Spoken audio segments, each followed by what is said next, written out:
नमस्कार, मेरा नाम भाऊ तोरसेकर। आप देख रहे हैं प्रतिपक्ष। दोस्तों, आज मुझे शायद 4.5-5 साल पुरानी बात याद आ रही। 5 साल मान लीजिए, क्योंकि बात 2018 की है, यानी 5 साल तो पूरे हो गए जब कर्नाटक का चुनाव हुआ था विधानसभा का, और वह किसी भी पार्टी को क्लियर मेजॉरिटी, स्पष्ट बहुमत नहीं मिला था। बीजेपी सबसे बड़ी पार्टी बनी थी और कांग्रेस सत्ता गंवाकर दूसरे नंबर की पार्टी बनी थी, और देवेगौड़ा की जनता दल सेक्युलर ये तीसरे नंबर की पार्टी बनी थी। शायद उनको कुछ 35-37 सीटें मिली थी। तो कांग्रेस के सपोर्ट से जेडीएस का सरकार बन सकता था, जेडीएस का चीफ मिनिस्टर, या कांग्रेस का चीफ मिनिस्टर जेडीएस के सपोर्ट से बन सकता था। और बीजेपी को सत्ता से वंचित रखने की राहुल गांधी की पॉलिसी सक्सेसफुल हो जाती, और बिल्कुल चुनाव के नतीजे सामने आते आते राहुल गांधी ने घोषणा कर दी कि हम जेडीएस को चीफ मिनिस्टरशिप के लिए सपोर्ट कर रहे हैं। कुमारस्वामी, जो देवेगौड़ा के लाडले बेटे हैं, उनको चीफ मिनिस्टर बनाने के लिए सपोर्ट करेंगे। वो तो मान लेने वाले थे, ये तो बिल्कुल जाहिर था।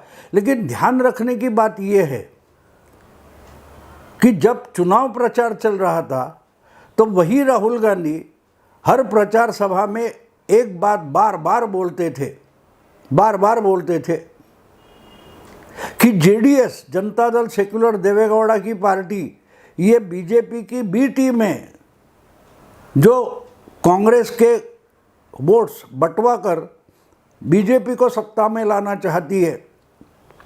और वही बीजेपी के बी टीम को राहुल गांधी ने सत्ता पर बिठा दिया था, और कुमारस्वामी 2018 की जून में कर्नाटक के चीफ मिनिस्टर बने थे, और बाकी देश भर के सब बीजेपी के जो खिलाफ पार्टियां हैं वो इकट्ठा हुई थी। ममता से लेकर मायावती, अखिलेश से लेकर और कोई केजरीवाल तक वहाँ पहुँचे थे शपथ विधि में। आपको याद होगा, हाथ ऊपर उठाकर, हाथ से हाथ ऊपर उठाकर मिलाकर उन्होंने महागठबंधन की घोषणा की थी।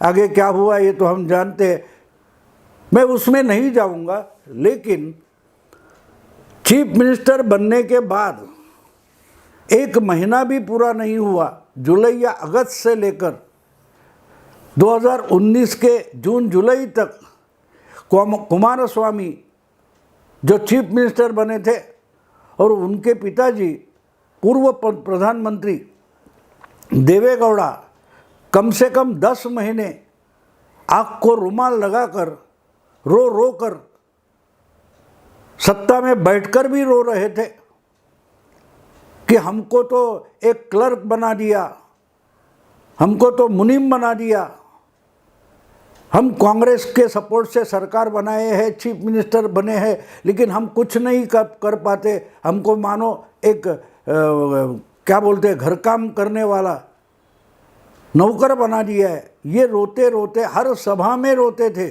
और चुपके से नहीं, जाहिर सभा में रोते थे कुमारस्वामी चीफ मिनिस्टर। तो ये सब बातें मुझे इसलिए याद आ रही है कि जब आपके पास टाइम नहीं होता तो आप रोते ही रहते हो। और उस वक्त जब चीफ मिनिस्टर बने थे, उसके इमीडिएट बाद, यानी रोने से भी पहले चीफ मिनिस्टर का शपथ लिया और उसके बाद रोना शुरू किया। इसके बीच 1 महीना ऐसा था। उस वक्त कुमारस्वामी देवेगौड़ा के सुपुत्र ने एक बढ़िया बात कही थी, सच्ची बात कही थी। उन्होंने एक कहा था कि 1 साल बाद, 11 महीने बाद पार्लियामेंट का, लोकसभा का चुनाव होने वाला है, और लोकसभा के चुनाव के नतीजे आने तक 11 महीने 12 महीने मैं पक्का चीफ मिनिस्टर रहूँगा, लेकिन उसके बाद कोई गारंटी नहीं है। नतीजा भाजपा के पक्ष में आ जाए, मोदी जी फिर से बहुमत लाए, या मोदी जी हार जाए, बीजेपी हार जाए, बीजेपी की सत्ता छूट जाए, नतीजा यहाँ का हो या वहाँ का हो, मैं चीफ मिनिस्टर उसके बाद रहूँगा नहीं।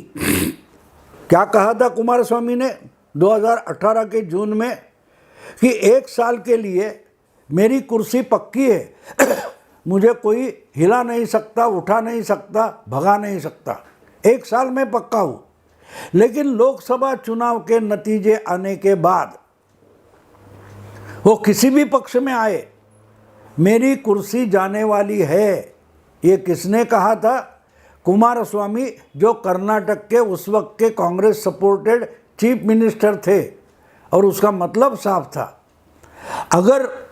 अगर बीजेपी को यानी मोदी जी को फिर से मेजॉरिटी मिल गई, दूसरी बार मोदी जी प्रधानमंत्री बने, बीजेपी की भारी भक्कम बहुमत से फिर से सरकार बनी, तो वो मुझे चीफ मिनिस्टर रहने नहीं देंगे। और समझो उल्टा हो गया, यानी बीजेपी बहुमत हार गई और सब पार्टियां इकट्ठा आकर बीजेपी को केंद्र में सत्ता से बाहर बिठाने के लिए कुछ महागठबंधन का सरकार बनाएंगे।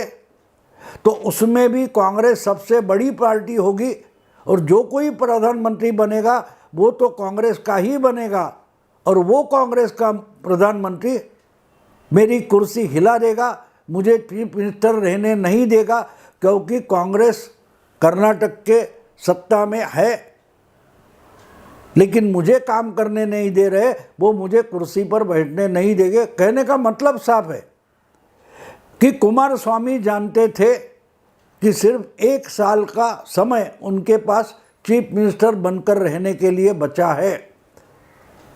बिल्कुल वही हालत आज मुझे याद इसलिए आ रही है कि दिल्ली के चीफ मिनिस्टर, दिल्ली के मुख्यमंत्री केजरीवाल आज ये जान चुके हैं कि उनके पास चीफ मिनिस्टर बनने के लिए और बने रहने के लिए अब ज़्यादा समय बचा नहीं है। जो कुछ राजनीति उनको करनी है अपनी कुर्सी बचाने के लिए, अपना चीफ मिनिस्टरशिप बचाने के लिए, जो कुछ करना है उसके लिए सिर्फ मानो 15 दिन बचे हैं। 15 दिन में जो कुछ करना है वो कर लो, उसके बाद तो मेरी कुर्सी जाएगी ही जाएगी, क्योंकि मुझे जेल में जाना ही जाना है। जब से इनको ईडी का समन्स आ गया, ये पहुँचे नहीं। मेरा ख्याल है 2 नवंबर को उनको कुछ सवालों के जवाब देने के लिए, हाजिर होने के लिए समन भेजा गया था। केजरीवाल पहुँचे नहीं और उन्होंने जवाब तक देना इम्पोर्टेंट नहीं समझा। वो कुछ एमपी मध्य प्रदेश या राजस्थान में अपनी पार्टी का चुनाव प्रचार करने के लिए निकल गए। उसके बाद ना उन्होंने कुछ कहा है, ना ईडी ने कुछ कहा है, ना ईडी ने अलग से नोटिस भेजी है या समन भेजा है, जो कुछ है। लेकिन वो तो आने वाला है। ईडी तो बहुत राह देखती है, ईडी के पास बहुत पेशेंस या संयम है। वो 1 बार 2 बार समन भेजते हैं, आपको भागने की कोशिश करने की पूरा समय देते हैं, कोर्ट जाने के लिए, एंटिसिपेटरी बेल लेने के लिए पूरी सहूलियत देती है। जो अनिल देशमुख को दी थी, बाकी सारे लोगों को आज तक दे दिए। लेकिन जब आपके घर में छापामारी होती है, आपको जवाब देने के लिए बुलाया जाता है और अब आप सही जवाब नहीं देते तो आपको जेल में डाला जाता है। और ईडी को जब पता होता है कि हम कोर्ट में तभी जाएंगे जबकि हमारे पास पक्के सबूत हो और जिसको अरेस्ट किया है उसको जमानत तक ना मिले। हमने देखा है, सत्येंद्र जैन गए, उसको तो 1.25 साल होने को आया। सिसोदिया जाने से 10 महीने हो चुके हैं। संजय सिंह को 1 महीने से ज़्यादा समय हो गया। अब बारी केजरीवाल की है। तो केजरीवाल समझ गए कि अब जेल की कोठरी से बच नहीं सकता, जाना तो है, लेकिन बचाने की आखिरी कोशिश तो करनी चाहिए। तो कोशिश वो कर रहे हैं और अलग अलग नई नौटंकियाँ कर रहे हैं। कभी रेफरेंडम की बात आती है, कभी लोगों के पास जाकर लोगों का सवाल पूछना चाहते, लोगों का मत लेना चाहते। ये क्या नाटक है? जो पार्टी भ्रष्टाचार के खिलाफ बनी थी, एक आंदोलन चला, उस आंदोलन से निकली हुई ये पार्टी है। और आंदोलन क्या था? देश से भ्रष्टाचार निपटने के लिए। और यही पार्टी एक दो नहीं 35 से ज़्यादा घोटालों में फंसी है। गुजरात गवर्नमेंट बनाकर, दिल्ली का गवर्नमेंट बनाकर और दिल्ली के लोगों को उल्लू बनाकर जो इन्होंने बड़ा भारी बहुमत 2 बार हासिल किया है, उसके बाद इन्होंने जो घोटाले किए हैं वो हम अगर एक एक करते गिनते गए और देखते गए तो उसके बहुत भारी सबूत सीबीआई ईडी के पास है। और केजरीवाल बड़े लंबे अंदर जाने वाले, और उससे भी बचे तो बार बार उनको कचहरी में, कोर्ट में जाना पड़ेगा अपनी सफाई देने के लिए। तो ये तो अभी समझ गए कि जितना नाटक करेंगे, जितना नाटक करेंगे। देखिए, जो आपके ऊपर आरोप है, जो घोटाला, शराब घोटाला हो या कोई मोहल्ला क्लिनिक घोटाला हो या स्कूल के रूम बनाए उसका घोटाला हो, या जो जो कुछ घोटाले इन्होंने किए हैं, अपना शीश महल बनाया। ये शुरू में बोलते थे नहीं, शपथ, पहली बार शपथ लेने पहुंचे चीफ मिनिस्टर बनने के लिए, तब ये मेट्रो से आए थे और आज 50 गाड़ियां लेकर घूमते हैं। और उस वक्त क्या बोले थे? हमको गाड़ी नहीं चाहिए, हमको बंगला नहीं चाहिए, हमें सत्ता नहीं चाहिए। बच्चों के सर पर हाथ रखकर कहा था कभी कांग्रेस का या किसी पार्टी का सपोर्ट नहीं लेंगे। और पहली बार चीफ मिनिस्टर बने तो कांग्रेस का ही सपोर्ट लेकर चीफ मिनिस्टर बने। यानी अपने ही बच्चों की झूठी कसम खाने तक 10 साल में ये इंसान पहुंच गया, जिसके मुंह से एक बात सच्ची निकलना भी मुश्किल हो गया है। एक बात सच्ची नहीं बोल सकता इंसान। गाड़ी नहीं चाहिए, बंगला नहीं चाहिए, तो क्या झंझट चल रहा है भैया? शीश महल का मामला क्या है? लेकिन वो बात छोड़ दो। आज का मेरा मुद्दा बिल्कुल सीधा साधा ये है कि केजरीवाल के पास टाइम कितना है और उससे कुमारस्वामी के चीफ मिनिस्टरशिप का रिश्ता क्या है।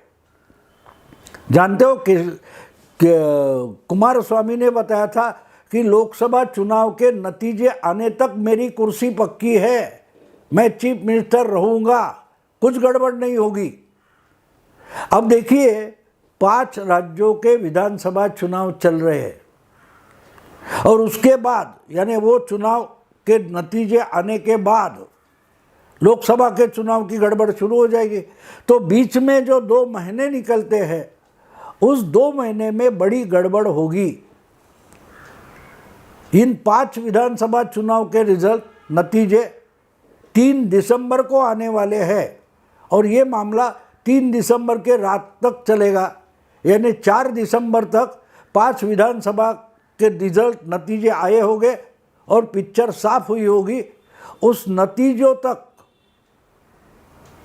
केजरीवाल की कुर्सी पक्की है। ईडी हो या सीबीआई हो या कोई भी इंक्वायरी हो, केजरीवाल को हाथ नहीं लगाएगी, समन्स नहीं देगी। हाँ, लेकिन 4 दिसंबर को एक बार नतीजे आ गए और 5 विधानसभाओं का वोटिंग खत्म हो गया, तो केजरीवाल को अरेस्ट करो या और कुछ करो, उसका प्रभाव तो चुनाव पर पड़ने वाला नहीं है। और उसके बाद जो लोकसभा का चुनाव होने वाला है, उसका वोटिंग तो 3.5-4 महीने बाद में शुरू होने वाला है। तो ये बीच दिसंबर महीना ऐसा है कि दिसंबर महीने के बीच के, यानी 4 दिसंबर से लेकर 31 दिसंबर तक 3 हफ्ते ऐसे हैं कि कुछ भी हो जाए उसका प्रभाव मार्च, अप्रैल और मई के वोटिंग पर होने वाला नहीं है। इसीलिए केजरीवाल कितनी भी नौटंकी करे, कितने भी मुद्दे या आरोप करते रहे, वो बच नहीं सकते अपने अरेस्ट से। उनको गिरफ्तार तो किया जाएगा, लेकिन ये बात कब होगी 4 दिसंबर से लेकर 31 दिसंबर के दरमियान होगी। यानी कि जो ईडी का समन आने के बाद केजरीवाल, नोटिस आने के बाद केजरीवाल पहुँचे नहीं, उन्होंने इग्नोर कर दिया, अनदेखा कर दिया। अब जो नोटिस आएगी वो दिसंबर के यानी 30 नवंबर के बाद आएगी और वो 5, 6, 7 या कोई पहले हफ्ते की नोटिस होगी और केजरीवाल को हाजिर होना पड़ेगा। अगर नहीं होंगे तो 2-4 दिन बाद उनके घर पे छापे पड़ेंगे, जैसे संजय सिंह के घर पर छापे पड़े थे, जैसे सिसोदिया के घर पर छापे पड़े थे। और उसके बाद केजरीवाल को अरेस्ट हो जाएगी, वो भले चीफ मिनिस्टर हो या ना हो। और एक बार अरेस्ट हो गए तो अपने बड़े 3 साथियों के जैसे ही केजरीवाल को कोर्ट से जमानत मिलने वाली नहीं है। और इसीलिए केजरीवाल टटोल कर देख रहे हैं कि क्या मैं जेल में बैठकर भी दिल्ली का चीफ मिनिस्टर हो सकता हूँ, चल सकता हूँ, काम कर सकता हूँ। अभी एक बात और है कि चीफ मिनिस्टर काम डे टू डे होता है, रोज़ाना होता है, बहुत सारे डिसीजन लेने पड़ते हैं। और अगर आप डिसीजन ले रहे हैं तो आपको मंत्रियों की बैठक लेनी पड़ेगी और बैठक लेने के लिए ये मंत्री हर दिन तो या 2 दिन में 3 दिन में एक बार जेल में नहीं आ सकते नियमों के अनुसार। तो मंत्रिमंडल की बैठक ही नहीं होगी तो गवर्नमेंट चलेगा कैसे? चीफ मिनिस्टर के सिग्नेचर नहीं होगी, हस्ताक्षर नहीं होंगे तो कारोबार चलेगा कैसे? तो इसलिए जेल में बैठकर क्या मैं सरकार चलाऊं या चला सकता हूं, ये जनता से पूछने गए। लेकिन एक बात साफ है, इनके पास अब सिर्फ 2 हफ्ते बचे हैं। 4 दिसंबर के बाद अरविंद केजरीवाल की कुर्सी, मुख्यमंत्री पद की कुर्सी हिलने लगेगी, शायद डगमगाएगी। आप प्रतीक्षा कीजिए, मैं भी करता हूँ। अभी यहाँ रुकता हूँ। अगर ये वीडियो पसंद है तो लाइक कीजिए, शेयर कीजिए, सब्सक्राइब कीजिए। नमस्कार।